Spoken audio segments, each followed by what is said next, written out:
Salut élu de Dieu, j'espère que tu vas bien et que cette vidéo te trouve en parfaite forme. Alors aujourd'hui, nous allons savoir comment tenir face à l'épreuve, comment tenir face à l'adversité. Avant de savoir comment tenir face à l'adversité, face à l'épreuve, face à la tribulation, il faudrait d'abord que l'on sache pourquoi est-ce que nous sommes persécutés. Pourquoi est-ce que tant d'épreuves nous arrivent? Alors, n'oublions pas que nous sommes nés de nouveau et que nous sommes en Christ. Alors, qu'est-ce que cela signifie? Cela signifie tout simplement que lorsque Christ est né, il y avait une étoile qui indiquait que un roi est né. Et le camp adverse, l'ennemi, a vu cette étoile-là. Et toi qui es en Christ, ton étoile également était dans l'étoile de Christ. Alors l'ennemi a également vu ton étoile. C'est pour cela que l'ennemi se lève contre toi. De la même façon qu'il s'est levé contre Jésus pour vouloir l'anéantir parce qu'il savait que Jésus a une grande destinée. Cet ennemi-là veut aussi t'anéantir parce qu'il sait que tu as une grande destinée. Regarde Rahab. Oui, elle était prostituée, mais elle a changé. Dès qu'elle a vu les espions venus d'Israël, elle a décidé de les aider et son destin a complètement changé. Et encore, la femme samaritaine qui était à son 5e compagnon et l'homme avec lequel elle était lorsqu'elle parlait à Jésus était même le mari de sa sœur.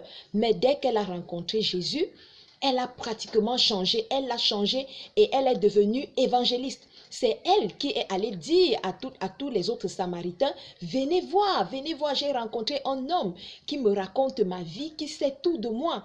C'est elle qui a amené les autres Samaritains à Jésus.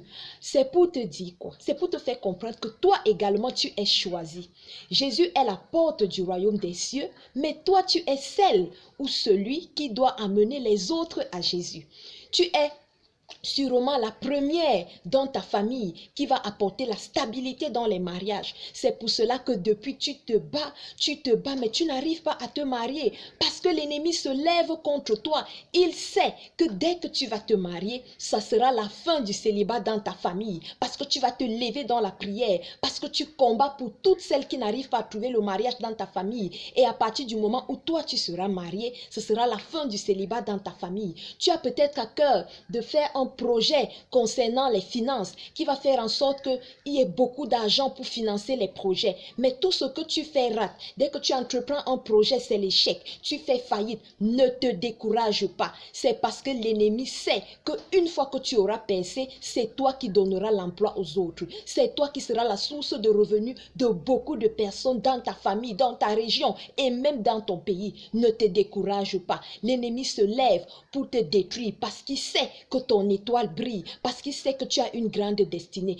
Alors, comment tu vas faire pour lui résister? Comment tu vas faire pour tenir? Tu dois t'appuyer sur celui-là qui est passé avant toi, celui-là qui vit en toi, Jésus-Christ. Appelle-le, dis-lui que si toi, tu as pu vaincre le monde et tu vis en moi, je sais qu'à travers moi, tu vas vaincre le monde. Ne compte surtout pas sur tes propres forces, parce que sans Jésus, nous ne pouvons rien.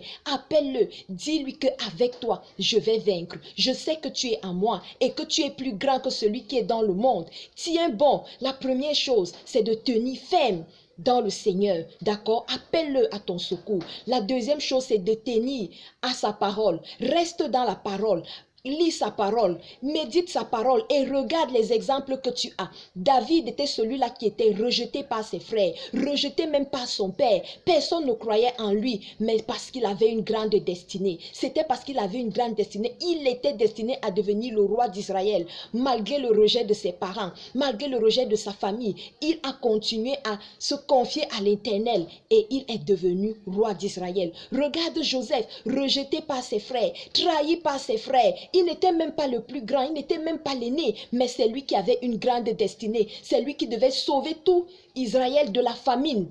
Mais il est passé par des tribulations et les épreuves avant d'être élevé premier ministre en Égypte. Alors prends courage, lis ces histoires-là, lis la parole de Dieu et comprends que tu as une grande destinée. L'ennemi ne se lève pas contre n'importe qui. Si l'ennemi se lève contre toi, c'est parce que tu as un grand appel sur ta vie. La troisième et la dernière chose, c'est quoi? C'est que pendant que tu attends, pendant que l'ennemi se lève contre toi, ne croise pas les bras, continue à te battre. à travailler à ce projet-là qui brûle dans ton cœur. Qu'est-ce que tu veux accomplir? Quel est ce rêve-là que tu as au fond de toi?